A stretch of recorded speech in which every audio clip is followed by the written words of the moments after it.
Welcome to That Entrepreneur Life, a podcast about entrepreneurship that takes you from idea to launch and beyond. Each week, your hosts, Andrew Lees and Clint McPherson, discuss different business topics aimed at adding value to any entrepreneur's journey. Welcome back, everyone, to another episode of That Entrepreneur Life. I'm Andrew Lees, and let's go ahead and kick things off by welcoming our special guest today, Steve Sims, to the show. Hey, thanks for having me. Awesome. Yeah, thanks, Steve. We're really excited to have you on the show today. Before we get into everything and get into some questions, and talk about your experience, can you just give a quick overview of who you are and what you're all about? Oh, hell. It's a loaded question, maybe. And it just, okay. So I suppose there's no money, no future, no possible, nothing to look forward to. Yeah. And then from there, I launched the world's leading experiential concierge firm as a way, quite simply, for me to kick around with millionaires and billionaires. That was the only reason I did it. Okay. And then 2 years ago, I released a book called Bluefishing, The Art of Making Things Happen. Okay. That really just looked at the down and ugly ways to actually market, communicate, brand, and how to communicate. Because in my 35 years of business, I've now worked with everyone from the Vatican, Elon Musk, Sir Elton John, Richard Branson, and more powerful people you've never heard of. It just became that I grew up as the Make-A-Wish Foundation for people with enormous checkbooks. And to give you a few of the, they're kind of like the big and wonderful things I've done. I've closed museums down in Florence for a dinner party of 6 at the feet of Michelangelo's David. And then had Andrea Bocelli come in and serenade them while they're eating the pasta.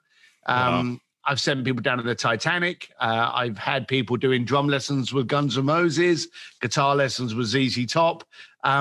If you can think of it, but more importantly, afford it, I'm the guy who makes it happen. Okay, that's awesome. Well, I got to say, when my businesses grow to the point where my revenue matches those experiences for me, then I know I'm going to give you a shout, because all that sounds super interesting and exciting. That's awesome.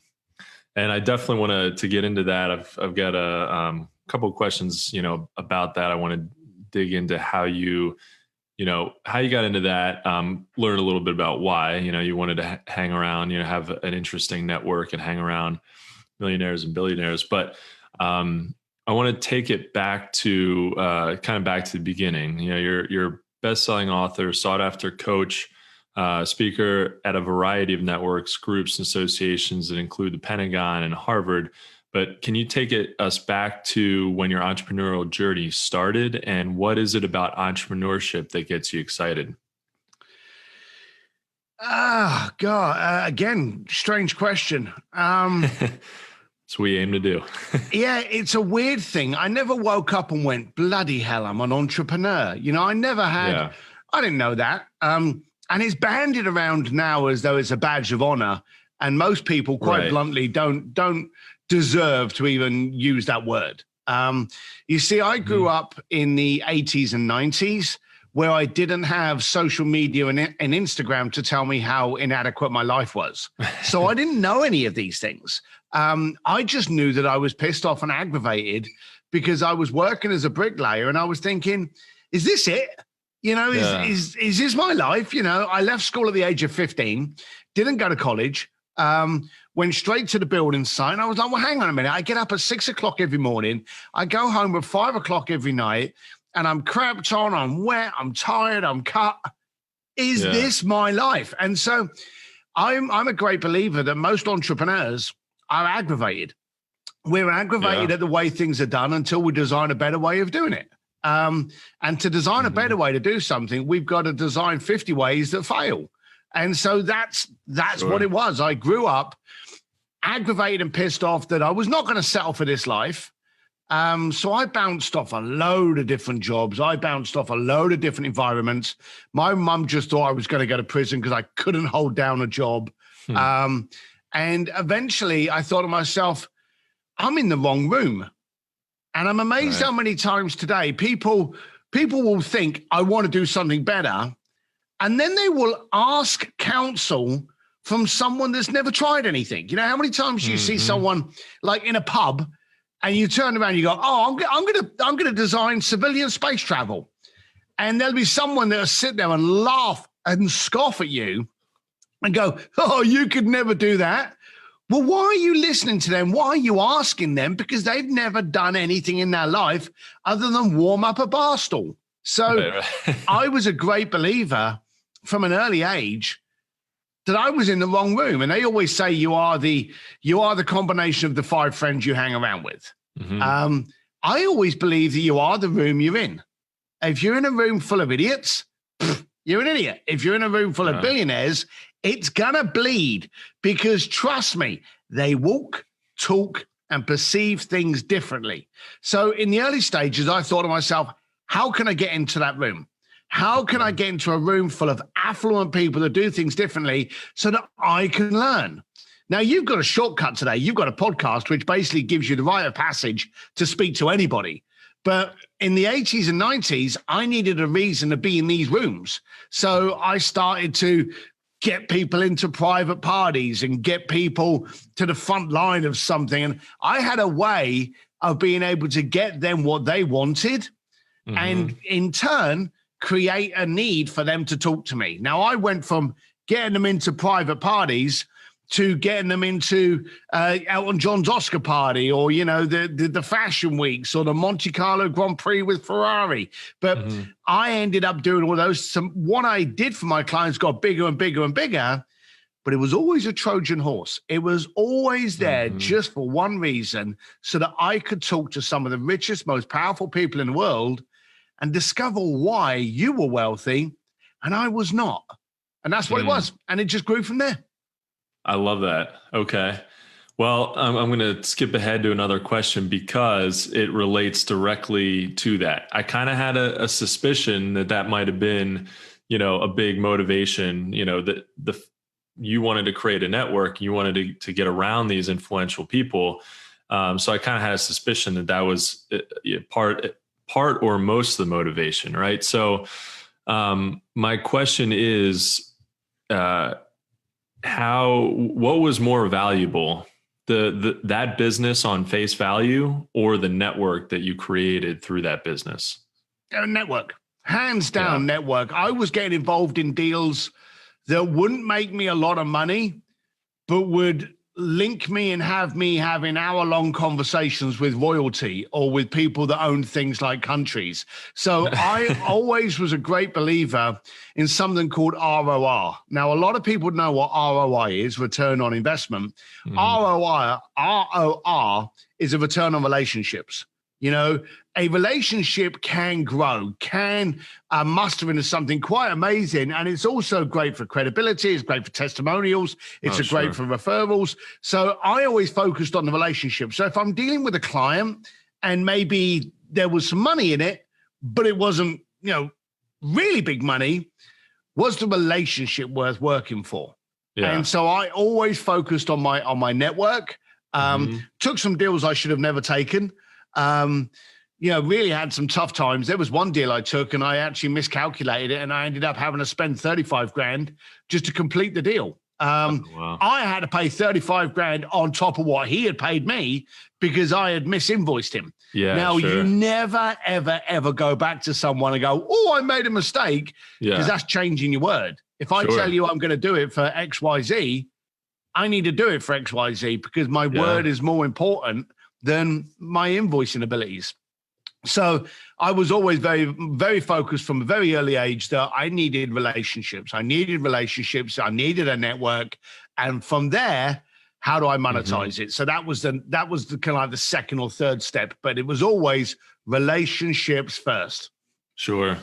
Yeah. I mean, it's so important with what we do to build a network, build relationships. You never know where a great piece of advice could come from, or whether $100,000 contract to do something could come from. So, it's super important. How are you?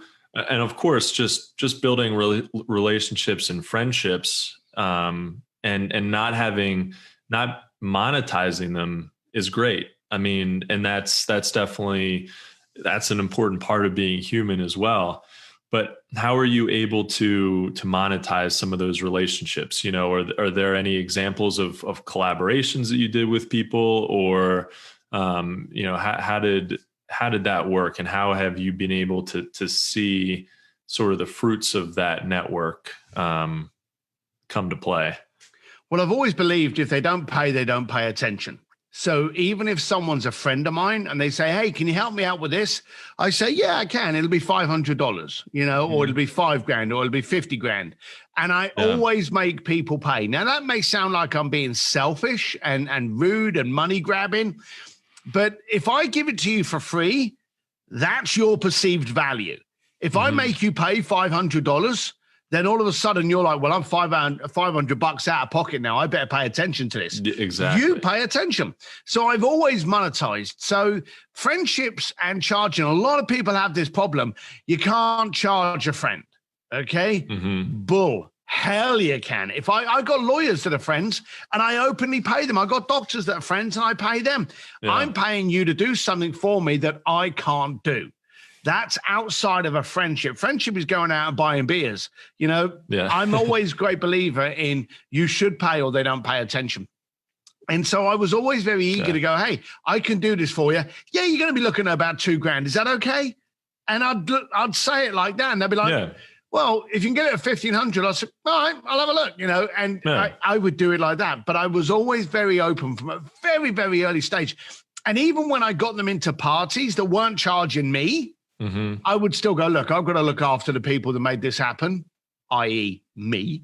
And I'd say to them, it's going to cost you $500 so I can sweeten some hands. Here you go, Steve. Great. Thanks a lot. You're in at 7:00 tonight. So I've got you done. So I would always, from a very early age, make sure that people paid to get into everything. And I'm still that same way. Okay.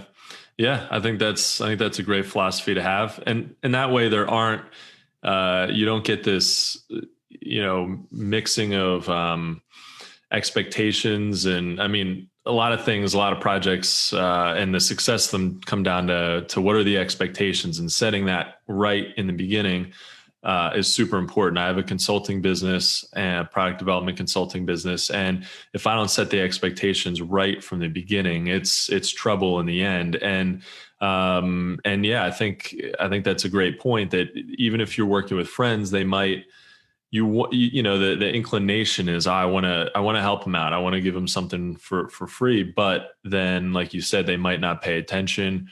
And you might just waste even more time than you had expected. And then that can turn into something even bigger. You know, you could really, like, you help them with one thing for nothing. And then that just grows into another thing and another thing and another thing. Oh yeah. Can you help me with this or that?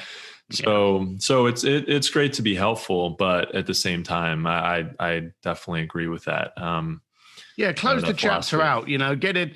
I'll do this. You pay this, chapter done. That's over. That's it. Yeah. And you also avoid the favors. Now, favors grow in interest bigger than any mafia loan ever could. So, you know, if you do someone a favor and they don't pay, and then all of a sudden, a year later, you get people going, oh, I looked after you and I need this now. And you're like, hang on, what you did was worth $200 and what you're asking me for is $2,000, you know? And so, you know, it's best just to go, look, you do this for me, I'll cover you that. And so I always pay for my connection. So if someone gets me through the front door, I'll help them out. I may buy them a couple of tickets or something. I may buy them dinner. I may give them some cash in an envelope, whatever. But I always conclude the arrangement from that moment. Yep, exactly. Well, and if you're building a business and, you know, I mean, sometimes it helps to get a little bit of a boost from here or there, you know, get a little extra value maybe. But if you're getting things for free, you know, here and there, and then all of a sudden, you know, you get a couple of years down the road and you all of a sudden have to start paying for those things, you could be in trouble because you haven't worked that into your cost, and you could have just an unsustainable business, you know, so that could be really tricky from the start. Yeah. It's a tough one. Yeah. So you have a new book out called Bluefishing, The Art of Making Things Happen. What the heck is bluefishing? And so It's actually been out for 2.5 years, so it's a little bit, but it's funny that a lot of people are actually discovering it now, which is weird. I've lost track of how many interviews and conversations I've had where they've gone, "Oh, you've just got a book."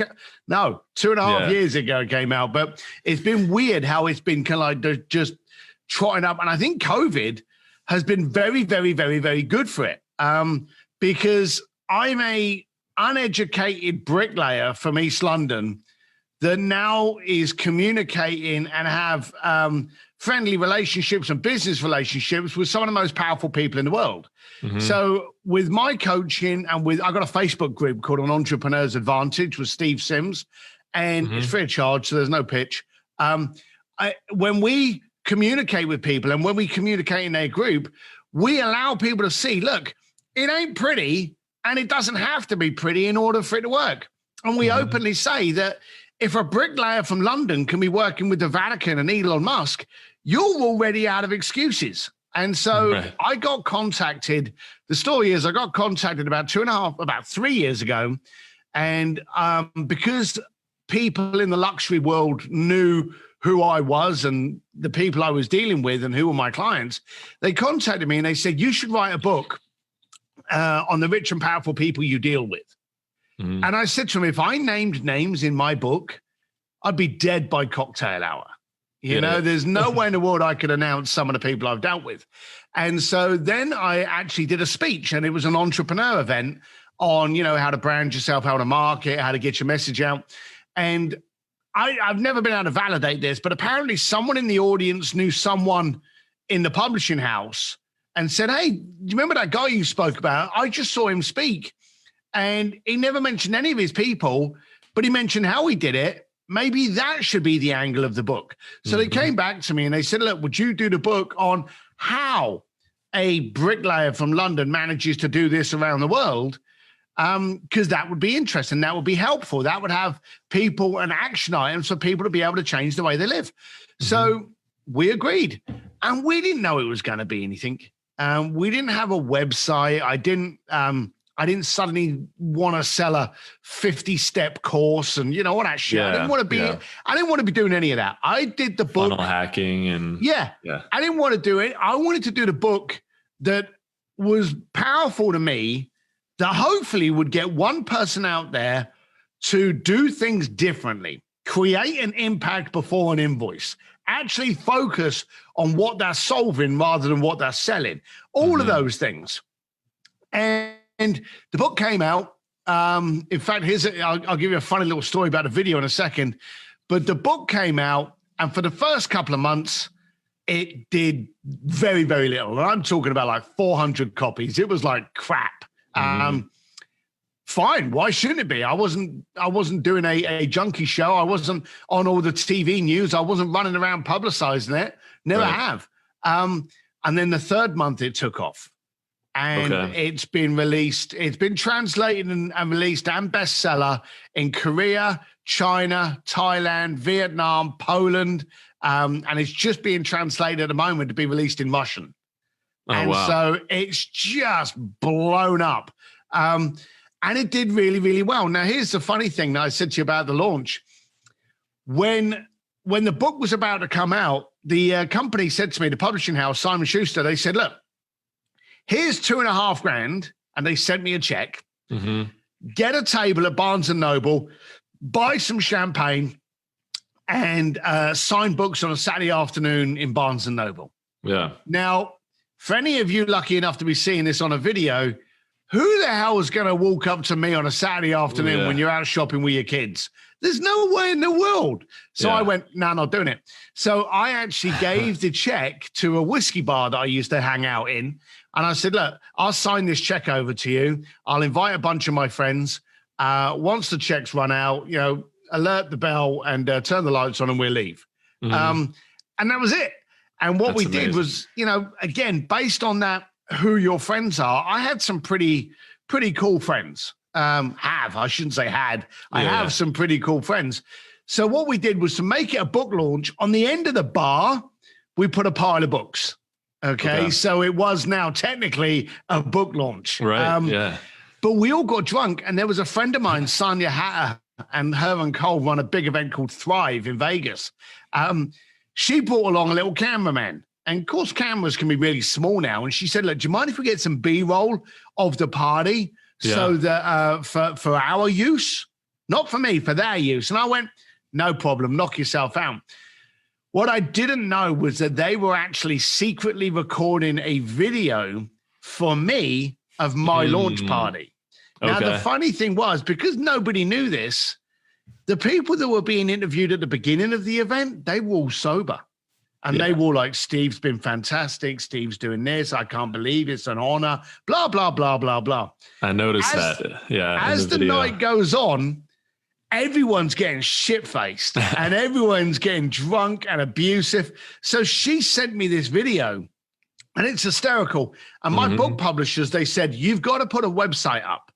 So we put a website up at stevedsims.com and stuck this video right on the front of the website. And it was hilarious. But you know, the funny thing was, people got to see who I was and who I was with and who my friends are. And it helped explode. So I'm a great believer that a lot of people try too hard and end up missing the mark. So I just put it out there. This is me. Take it, leave it, do what you want to do with it, but don't be confused. Yeah, exactly. I mean, sometimes, and I'm guilty of this a lot, is over-analyzing things, trying to make things too complicated, trying to spread myself too thin, trying to, when I'm doing business development work, I might be trying to get on podcasts, and I'm trying to write blogs, I'm trying to do videos, I'm trying to do a million different things at one time. And sometimes it's important to just, kind of get back to basics, do your thing. It's important to record it when you can, right? I mean, to have something to show, have a record and have something that you can show, especially in video format, is in any kind of video format you can have now, whether it's long form, short form, or whatever. But I think that's important. Just be yourself and you don't script it to death. And but I watched that video and it was hilarious. And you're absolutely right. It goes from sober to drunk in, about halfway through, and it's abusive. Yeah. So if you don't like foul language, don't watch the video. But the video is a perfect example of just being as raw as you possibly can and then exposing it to the world. So when you saw that video, you had a very clear identification of who I was and what I stood for, didn't you? Yeah. So it was, and the kind of sarcasm I get from my friends.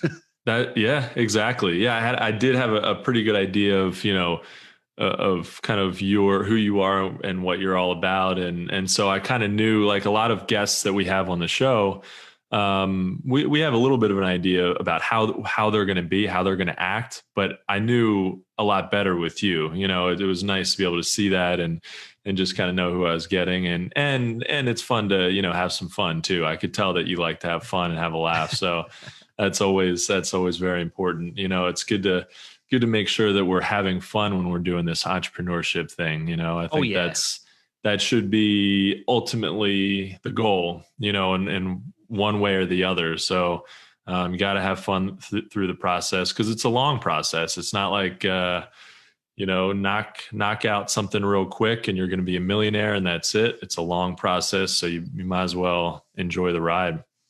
Well, entrepreneurs, we're going to get screwed, sued, go broke, get laughed at, get ridiculed, get ripped off. That's what happens to entrepreneurs. And until that's happened to you, you're not an entrepreneur. And so that's the differentiator. We literally are those crazy loons that jump out of the frying pan directly into a volcano. We don't think, we do. And that's the path of an entrepreneur. And when we do think we're getting everything sussed, it's usually 2 seconds before we get screwed over. Exactly. Yep. Yeah. I try not to get too excited about the highs, and, you try not to get too high and not get too low, because that, when you're too low, there's going to be a high coming around the corner. And if you're too high, there's maybe going to be a correction, but at least you can learn from those things. Right. And really make sure that the next time, okay, this might happen again, but the next time I'm going to be better prepared for it. So, but it's those experiences that you can't you can't prepare for. They happen to you. I've had a lot of really great clients, and I've had a couple of really, really shitty ones, and it's just until you learn, and then like, I have project agreements, and I'm constantly tweaking it because I learned something from one client that I'm like, ooh, I have to cover my butt on that, and you go through and you have to make sure that, or I have to make sure, hey, I have to make sure that I'm more clear with exactly what I'm going to be delivering to them or whatever. So, we just continue, we just jump into things and keep learning. I think that's important. Absolutely. Absolutely. So, Steve, through your entrepreneurial journey, what has been the most difficult thing about being an entrepreneur and being in business? Understanding where you are not competent, or avoiding where you are competent. And that sounds a strange little thing to say, but as entrepreneurs, our success dictates the seat that we sit in. And that's sad, because what happens is you may be really good at designing a widget. You may be absolutely phenomenal at designing this little widget that solves these problems. But the second that it starts getting distributed, you've got to be involved in marketing. You've got to be involved in accounting. You've got to be involved in distribution, warehouses, online stores, invoicing, all of these things that you weren't any good at. But the trouble with entrepreneurs is just because we're doing it and we're competent at doing it, we think we should. Now, the trouble is entrepreneurs are unicorns. We have this horn and we are brilliant at one, maybe two things. What you've got to do is anything that you are rubbish at, get rid of. That's an easy thing. I'm terrible at invoicing. I have an accounting team. I'm terrible with money. I have a CFO that looks after all the finances. We very often get people to come in and do what we're crap at, but it's that stuff that we're kind of competent at that there's the danger zone. What you've got to understand is you may know what SEO is. You may know what Facebook ads are. But you need to understand that to somebody else, that's their unicorn.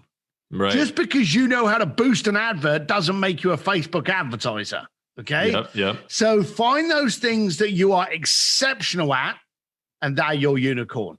Find those things that you're shit at, get someone else to take that over. But find that stuff that you're competent at, and find someone else that to them, it's their unicorn that they become superior at. And that's the trouble with entrepreneurs. Most entrepreneurs, we don't know how to let go. We don't know how to discover this. We don't know how to find other people that are brilliant at it. And we don't literally know how to pass the baby. And so we hold on to everything ourselves. As entrepreneurs, we're pig-headed wankers that just decide that we can do everything brilliant. And that's usually where we start killing things. Yeah, I couldn't agree more. I'm a big believer in having a zone of genius, and as same thing, in your terms, it would be having a unicorn, or having that one or two things that you're really, really good at. So that's your zone of genius, and then you have other people who have another zone of genius that complements yours come in and help with certain things.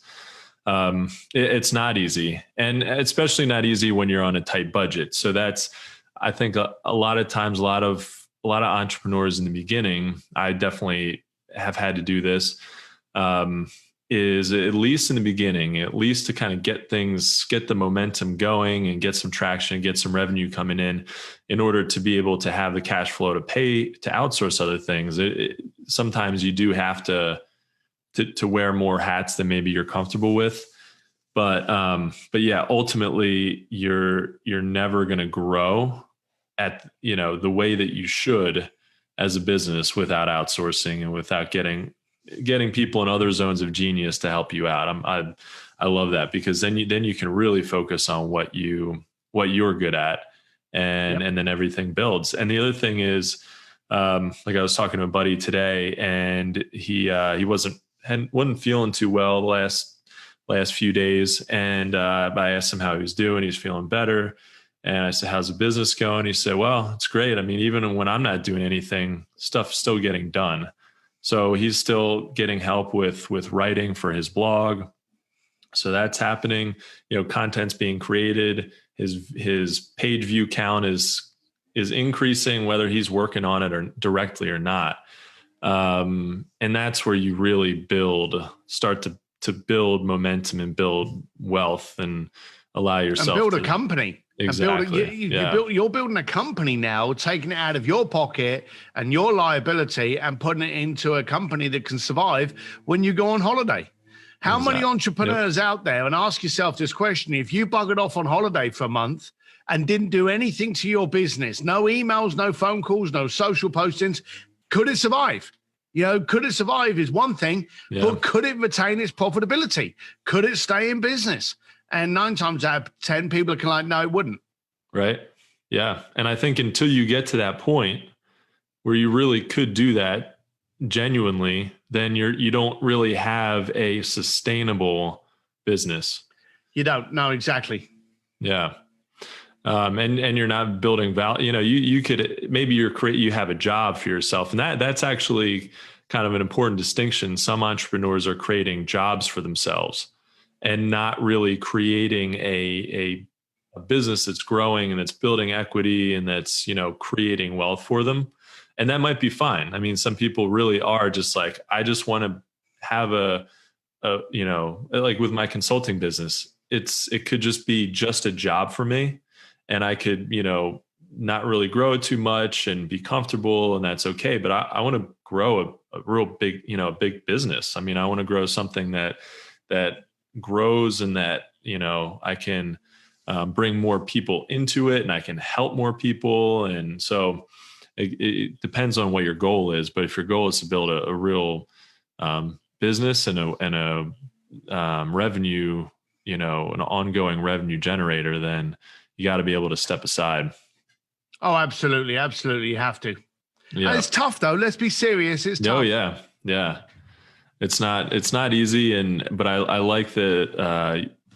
It's interesting that you distinguished between the jobs that we know we're not good at and we're very easily outsource. And then the things that we think we can do it. So we should do it. But I think that's a good point, is that just because you can do it doesn't mean that you necessarily should. That's the thing. And it's a tough one for people to recognize. Exactly. Well, Steve, as we wrap up this episode, it's been awesome to talk to you. If you could only leave our listeners with one piece of advice, what would that be? All right, let's end it with my dad. My dad was a big, thick Irish bricklayer. We're walking down the street one day. I'm about 15 years old. He's smoking like his 30th cigarette in the last hour. And for no reason, just puts his hand on my shoulder, didn't even look at me. And he said, son, no one ever drowned by falling in the water. They drowned by staying there. And then he took his hand off my shoulder, put the cigarette back in his mouth and walked off. And I remember at the time going, what the fuck was that about? Didn't understand anything. But it's rung true so many times. We can all fall in the water. We can all make mistakes. We can have a cry and a pity party for an hour. But sooner or later, you're the one that makes the choice whether or not you get up. I love that. That's awesome advice to end on. Well, guys, I think that's a wrap for this episode. Steve, I want to thank you for taking the time out of your day to join us and adding value to what we do on our podcast. Thank you. Absolutely. Guys, thank you so much for listening to That Entrepreneur Life. To learn more about what Steve is working on, check out stevedsims.com. If you like what you heard today, make sure to subscribe to our podcast on iTunes or any other major podcast directory. You can also find us on all the socials and on our website at thatentrepreneurlife.com. And with that said, we also want to give a special shout out to our family and friends, to include all of our listeners, followers, and subscribers. Thank you for continuing to support what we do as entrepreneurs. And don't forget to join us next week for another episode of That Entrepreneur Life. Thanks, Steve. That was awesome. That was really great. Appreciate it. I'm glad you liked it. Glad it helped. Oh, absolutely. Yeah. Very, very cool to talk to you. I love your sense of humor and your outlook. So we're just kind of give you an idea, this will probably drop in the next 4 to 6 weeks. We're a few weeks, maybe even a little bit longer. We're a little bit backed up with episodes right now. And we'll be finished recording our episodes for 2020 in a couple weeks. But we'd love to, I'm sure Clint would love to get a chance to talk to you. So maybe there's an opportunity, next year to reconnect and do another episode, or maybe do like a follow up. What we've talked about is maybe doing like a deep dive into something very specific, maybe 20, 30 minutes, give some like insight into one particular topic, that you want to, share your insight on and kind of give like a mini masterclass. So no, that makes sense. Time allowing, I'm up for that. Okay. All right. That sounds good. Well, we'll be in touch. Perfect. And I really appreciate your time, Steve. Be good. Thanks a lot, man. All right. You too. Take care. Thanks for listening to That Entrepreneur Life podcast. Be sure to visit thatentrepreneurlife.com to join the conversation, access our show notes, and discover our fantastic bonus content. Don't forget to join us next week for another episode as we continue to add value. Until next time.